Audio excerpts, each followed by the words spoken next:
네, 진사로입니다. 47회 한능검 심화 11번부터 해설 강의를 계속 이어가도록 하겠습니다. 가시기에 있었던 사실로 옳은 것은 했죠. 요거는 그러니까 두 개 사이에 있었던 사실을 찾는 문제다라고 보면 되겠죠. 자, 후녀 10조를 지어서 후세에 전하노니 밤낮으로 펼쳐보아 영구히 귀감으로 삼아라. 이렇게 돼 있고요. 신최승로 시무 28조를 작성하여 따로 봉화에 올립니다. 라고 돼 있어요. 자, 후녀 10조는 태조 왕건, 그 다음에 최승로의 시무 28조는 고려의 성종 때입니다. 자, 그래서 이 문제는 결국 태조 왕건과 이제 성종 사이에 있었던 사실을 찾으면 돼요. 뭐 그 사이에 보면은 혜종 있고 정종 있고 광종 있고 뭐 이렇게 되지만, 물론 뭐니 해도 가장 거기서 이제 시험에 제일 많이 나오는 왕은 당연히 광종이죠. 그래서 이제 광종 때의 일을 찾아주면 될 겁니다. 정답은 그래서 어렵지 않게 나와요. 광종인 거 알면 바로 나오죠. 3번 노비안건법이 실시되었다라는 겁니다. 이 정방이 설치됐다. 요거는 이제 그 최씨 무신 정권이 최후 때예요. 최후. 그러니까 한참 뒤죠. 이제 뭐 저기 12세기 막 13세기 넘어가던 그 시기입니다. 별무반이 편성되었다. 요거는 이제 그 왕으로 따지자면 숙종 때. 그러니까 이것도 한참 뒤에요. 그리고 요거는 이제 여진족을 격퇴하기 위해서 또 이제 윤관이라는 분도 이름 기억해 두셔야 돼요. 자, 독서 3분가가 시행되었다. 이건 통일신라의 원성왕. 제가 아까 김원창의 난 나왔을 때 말씀드렸는데 김경신입니다. 정동행성 이문소가 폐지되었다. 이거 공민왕이에요. 반원 자주정책의 일환으로 원나라의 내정 간섭에서 벗어나기 위해서 정동행성 이문소 폐지시켰습니다. 자, 12번 갈게요.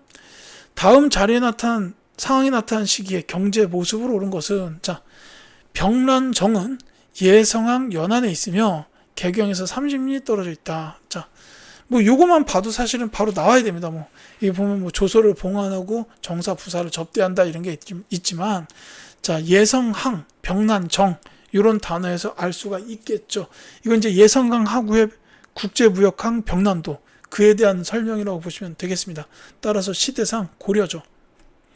자, 고려 시대의 경제 모습으로 오른 것을 물어봤는데, 이것도 선지 읽자마자 바로 답이 나와요. 1번입니다. 활구라고 불리는 은병이 유통되었다는 게 이제 고려 시대죠. 요때 경제 상황만 말씀을 드리자면 이제 제일 먼저 경시서. 시장을 관리하는 관청이에요. 이제 시장을 감독하는 관청. 이 경시서고, 그 다음에 이제 뭐 활구라고 불리는 은병 유통은 안 쓸게요. 선지에 있으니까. 이제 그 외에는 예성강 하구의 병란도도 있고, 그 외에는 이제 관영상점이 운영되었다. 대표적으로 서적점이나 다점, 책 팔고 차 마시는 뭐 그런 곳입니다. 그리고 이제 건원중보라든지 해동통보 같은 화폐가 만들어져요. 다만 이 화폐는 이제 유통은 그렇게 잘 되지 않았습니다. 이제 활구라고 불리는 은병은 유통이 됐는데, 이 건원중보, 해동통보 같은 이 동전은 유통되지 않았었다라는 거죠. 자, 인삼, 담배가 상품 작물로 재배, 이제 내상, 만상이 불을 축적, 덕대가 물주에게 자금을 받아 광산 경영, 대동법이 시행됐다. 이거 전부 다 조선 후기인데요. 이 조선 후기의 상품화폐 경제의 발달에 이어서 이제 그 화폐 경제까지 발달하게 되는 근본적인 그 원인이 되는 게 바로 이 대동법 시행입니다. 이거는 광해군 때부터 시행됐다. 이렇게 보시면 되겠어요. 내상, 만상. 이제 내상은 부산 지역 상인, 만상은 의주 지역 상인이고, 그 다음에 이제 덕대는 여기 나와 있다시피 광산 경영의 전문가입니다. 설점 수세제 시행에 따라서 민간의 광산 개발이 허용이 됩니다. 이때부터 광산 경영 전문가인 덕대의 활동이 두드러지게 나왔어요. 이렇게 이해하시면 좋겠고, 13번 갈게요. 밑줄 그은 이 책에 대한 설명으로 옳은 것은, 자, 이 책은 이규보의 문집으로 전집 40권, 후집 12권인데 시나 가전체 소설 등 다양한 작품이 실려 있어서 문학세계 역사의식을 살펴볼 수 있다. 이렇게 나와 있습니다. 자, 이 책은 말씀은 드리겠는데 좀 어렵긴 합니다. 이게 동국 이상집이라는 책이에요. 이걸 말씀드리는 이유가 뭐냐면 이 책의 제목을 몰라도 이 문제를 풀 수가 있습니다. 왜냐하면 요 이규보 하면 이게 생각나는 게 책이 하나가 있어야 돼요. 그게 뭐냐면 동명왕편인데 이게 책이라기보다는 이제 서사시입니다. 그러니까 여기 이 동국 이상집에 들어가 있는 한 이제 작품이다라고 보시면 돼요. 그래서 이제 이규보라는 단어를 보자마자 이분은 동명왕편 이러면 답이 나오죠. 4번이 답입니다. 그러니까 이제 책은 동국 이상집인데 우리가 이제 한능 과목 공부하면서 기억해야 되는 이규보 학자의 키워드는 동명왕편이에요. 이게 이제 고구려 시조의 건국 이야기죠. 그걸 이제 서사시 형태로 실어놨다라는 게 동명왕편입니다. 그리고 이제 더불어서 기억해 주셨으면 하는 게 이 이규보가 동명왕편을 쓴 게 그 몽골이 침략을 해서 강화도로 수도가 옮겨져 있던 때였어요. 그러니까 이때는 이제 고구려 계승 의식을 좀 더 이렇게 고취시켜 가지고 민족의 의식을 올리고자 했다. 이런 의도도 있었다고 보는 게 좋습니다. 여기까지는 이해해 주셨으면 해요. 자, 정답은 바로 4번입니다. 그 다음에 신라와 발해를 남북국으로 지칭하였다. 이건 발해고 유득공 선생이 쓰셨고요. 단군을 우리 역사 기원으로 기록한 책은 삼국유사입니다. 단군의 건국 이야기가 수록된 책이죠. 연대순으로 기록하는 편년체로 서술됐다. 대표적으로 이제 조선왕조실록이 있어요. 이 왕조실록이니까 당연히 시간순으로 기록을 해야죠. 자, 중국과 우리나라 역대 왕의 계보가 수록되었다. 요거는 제왕운기. 발해고는 유득공, 삼국유사는 일연 안 쓰겠지만요. 제왕운기는 이승휴. 이렇게 따로 말씀을 좀 드리겠습니다. 자, 외우기가 좀 어려운 키워드일 것 같아서 말씀드린 거예요. 14번 갈게요. 다음 상황이 나타난 시기를 연표해서 이렇게 고른 것은 자, 서경 임원혁의 지세는 음양가들이 말한 대화세에 해당합니다. 이곳에 궁궐을 세우고 공격을 하시면 천하가 아우르게 되니 금나라가 예물을 가지고 와서 스스로 항복할 것입니다. 라고 나왔어요. 자, 짐이 서경에 행차하여 지세를 살펴보도록 하겠노라 라고 되어 있습니다. 자, 이분 지금 스님이죠. 누군지 아시겠죠? 이분은 바로 묘청입니다. 자, 서경의 지세가 좋으니 이제 궁궐을 세우고 옮겨가라. 이게 이제 서경 천도 운동이잖아요. 수도 옮기는 운동. 그래서 이제 이 왕이 서경에 행차하여서 지세를 살펴보겠다. 이렇게 얘기를 한 겁니다. 자, 이 묘청의 서경천도 운동이 언제 있었는지를 연표해서 찾아라라는 건데 이 묘청의 서경천도 운동과 관련되는 게 뭐가 있냐면 이 시대가 문벌 사회가 동요되던 시대예요. 그러니까 이제 문벌이었던 사람들이 자기들끼리 세력 유지하려고 이제 여러 가지 부정도 있고 이래가지고 점점 썩어 들어가고 있던 때다. 그러니까 이제 금나라에서 사대 요구하니까는 이자겸 척준경이 사대 들어주자 이렇게 나왔다는 거 아닙니까? 자, 이게 그 문벌 사회가 동요되던 시기인데 이거에 대한 사건이 두 가지죠. 이자겸의 난하고 묘청의 서경천도 운동입니다. 물론 이제 둘 중에서는 묘청의 서경천도 운동이 더 뒤에요. 그래서 정답은 이자겸의 난보다 뒤인 이제 다 3번이 되겠습니다. 자, 이렇게 보시면 되겠고요. 이 무신정변에 의해서 이제 문벌이 한꺼번에 무너졌다. 이렇게 보시면 되겠습니다. 자, 15번 갈게요. 가해에 해당하는 문화유산으로 옳은 것은? 하고 물어봤습니다. 자, 고려 초기에 제작된 가해에 대해 알려줄래 했더니 논산시 관촉사에 있는 불상으로 은진미륵이라고도 불린다. 고려 광종 때 만들어졌다. 자, 국보로 승격됐다. 이렇게 되어 있는데 이건 이제 간단히 말씀드리면 그러니까 관촉사에 있는 불상이고 광종 때 만들어졌다. 여기서 알 수 있어요. 관촉사 석조 미륵보살 입상인데 이게 1번에 있습니다. 관촉사 석조 미륵보살 입상. 자, 이제 뭐 신라보다 뒤잖아요. 고려시대니까. 근데 신라시대 특히 통일신라 때 그 석굴암 본존불 이런 불상 보면은 진짜 균형이 딱 잡힌 완벽함, 그 완벽함에 압도된다는 느낌이 있었어요. 근데 이 고려시대의 불상은 오히려 이렇게 보면은 개성들이 강해요. 이제 요 3번 선지에 있는 요것도 고려시대의 불상인데 이게 이제 안동에 있는 이천동 석불. 그 다음에 5번에 있는 게 이게 파주 용미리에 있는 마의 이불 입상입니다.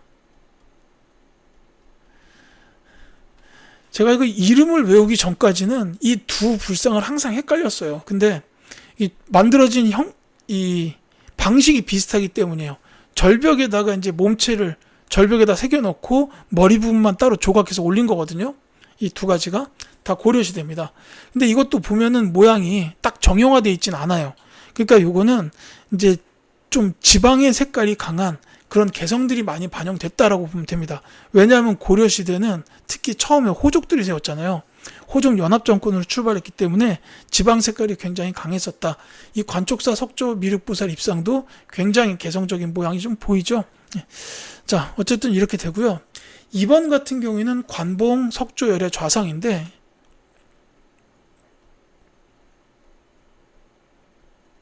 다만 요건 이제 시대를 정확하게 이제 알지는 못하는 상황이에요. 그러니까 그 만들어진 시기가 미상인 상태입니다. 예, 그렇고 그 4번은 중요해요. 이거는 중요한 작품이에요.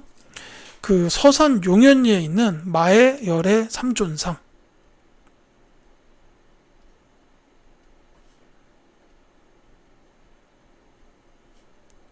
세 분이 계시죠. 그래서 삼존상이 되는데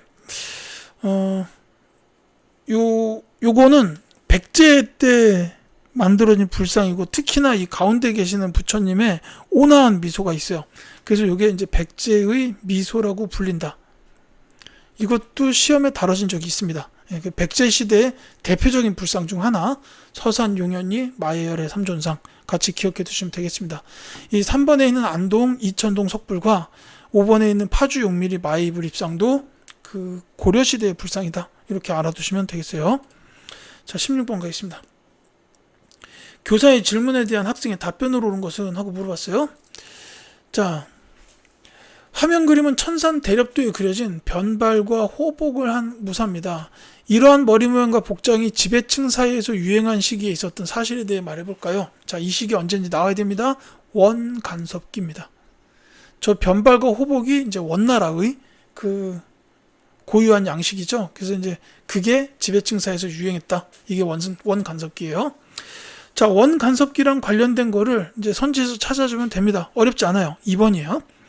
권문세족이 도평의 사사를 장악했다라는 겁니다. 이 권문세족이 원간섭기에 나타난 친원파 귀족들이죠. 그러니까 원나라에다 빌붙어서 힘을 키웠던 그런 친원파 귀족들을 말하고, 이제 도평의 사사는 도병마사의 이름이 원간섭기 때 바뀐 겁니다. 요거 봐주시면 좋겠어요. 그래서 이제 요때 뭐 변발과 호복도 있었고 권문세족들이 있었다 뭐 이런 것도 있지만, 또 하나 기억하셔야 되는 게 있다면은 이제 공려.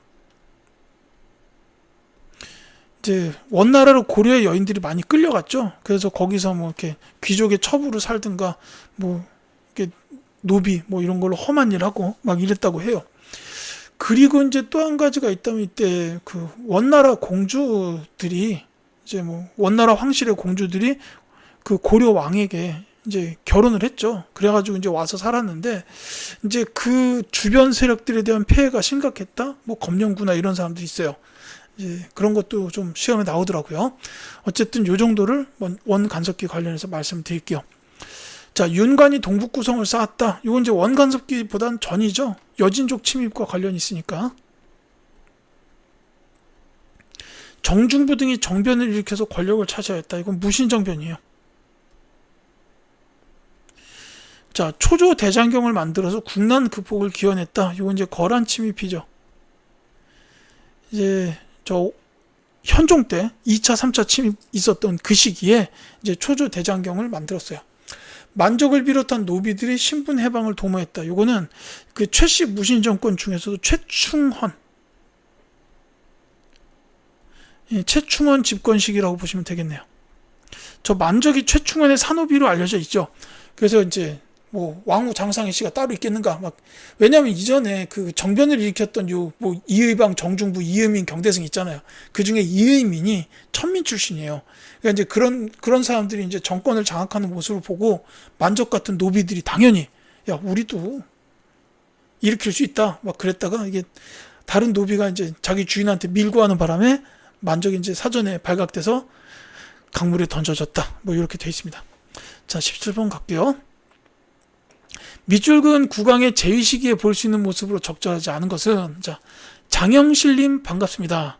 국왕의 명으로 이번에 시각을 스스로 알려주는 자경루를 제작하셨다. 쭉 나와 있어요. 자 근데 장영실님이 나온 순간 이 국왕도 나와야죠. 바로 세종대왕입니다. 조선의 네 번째 왕이시죠.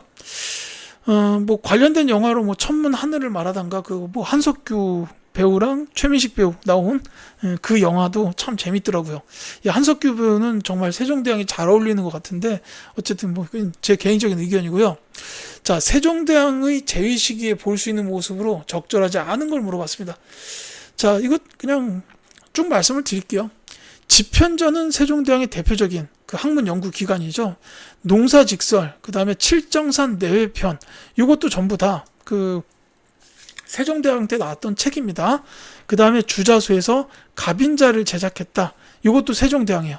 그러니까 1번부터 4번까지는 세종대왕이고,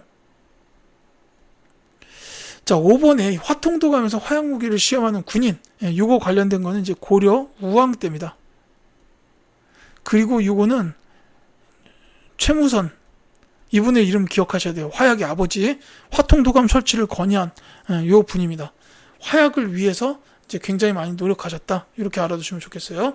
18번 가에서 닭까지를 일어난 순서대로 옳게 나열한 것은 하고 물었습니다. 자 이성계가 위화도에서 회군하여 정권을 장악하였다가 가, 그 다음에 한양을 도읍으로 정하고 경복궁을 건설하였다. 이건 이제 조선 건국이 일어난 이후의 일이니까 위화도 회군보단 뒤죠. 그 다음에 조준 등의 건의로 과전법을 제정하여 토지제도를 개혁하였다라고 되어 있어요. 자, 이거는 간단히 말씀드리면 위화도 회군, 과전법 제정, 그 다음에 조선 건국 이렇게 이어졌다고 보시면 돼요. 그래서 가가 제일 먼저고 그 다음엔 다, 나, 요 순서라고 보시면 되겠습니다. 2번이 정답이에요. 어렵지 않기 때문에 바로 뒤로 가겠습니다.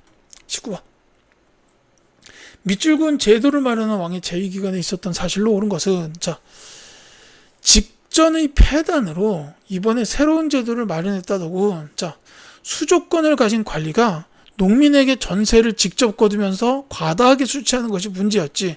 그래서 소재지 관청에서 그의 생산량을 조사하여 전세를 거둔 후 지급하기로 했다네 라고 되어 있습니다. 이게 가장 중요한 내용이라고 보면 돼요.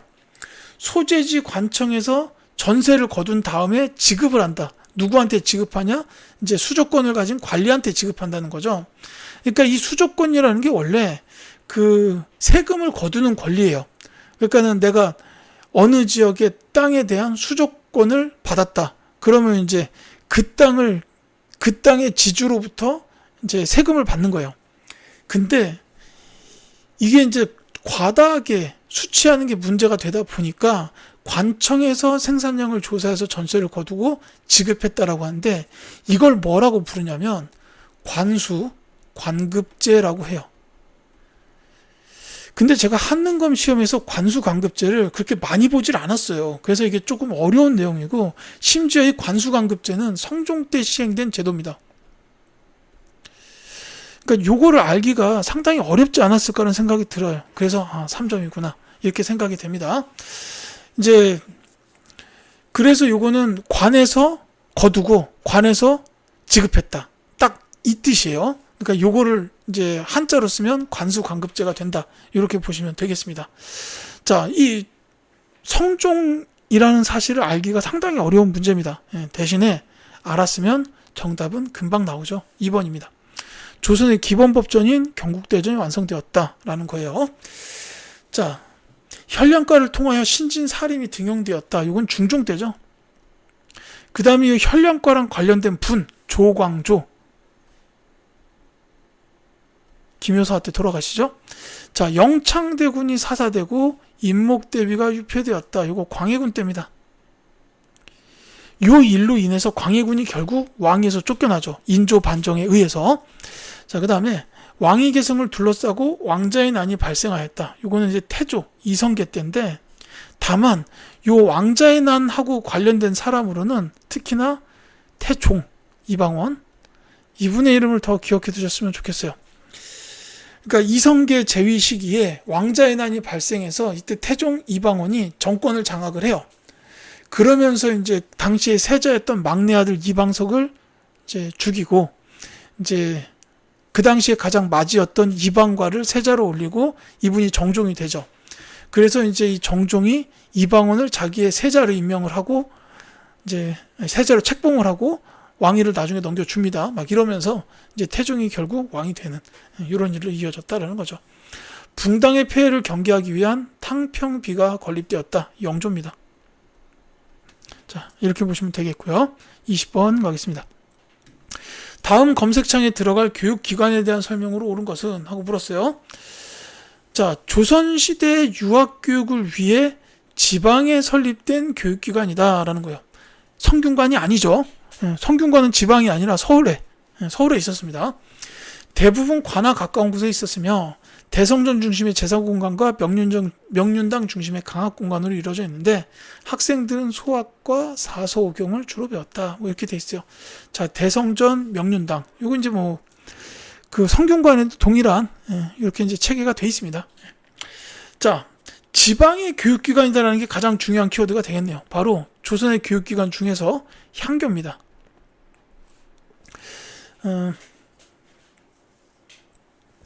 이 그 유학교육을 위해서 지방에 설립된 교육기관이고 이제 대성전과 명륜당, 이거 이제 지방의 공립교육기관이라고 보시면 되겠어요.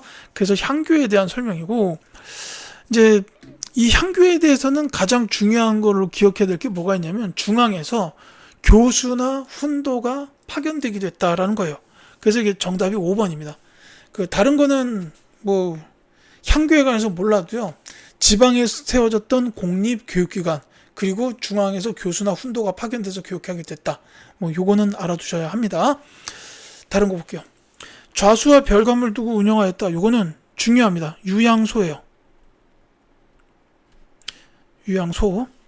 지방의 사림 세력이 주로 설립하였다. 요 선지 2번 내용하고 흥선대원군에 의해 대부분 철폐되었다. 요 두 가지는 다 서원이에요. 그 다음에 소가에 합격해야 입학 자격이 주어졌다. 요거는 이제 성균관이죠. 생원시나 진사시, 요게 이제 소가인데 여기 합격해야 입학 자격이 주어졌고, 그래서 입학하면은 거기서 이제 일정한 출석 일수 이상을 채워야 그 대과에 응시하는 자격이 주어져요. 그리고 그 대과에서 33명 안에 들어가야 이제 벼슬길을 오를 수 있는 이런 사람이 된다라는 거죠. 엄청 치열했다는 얘기입니다. 자, 여기까지 해서 20번 말씀드렸고요. 21번부터는 다음 영상에서 계속 이어드리도록 하겠습니다.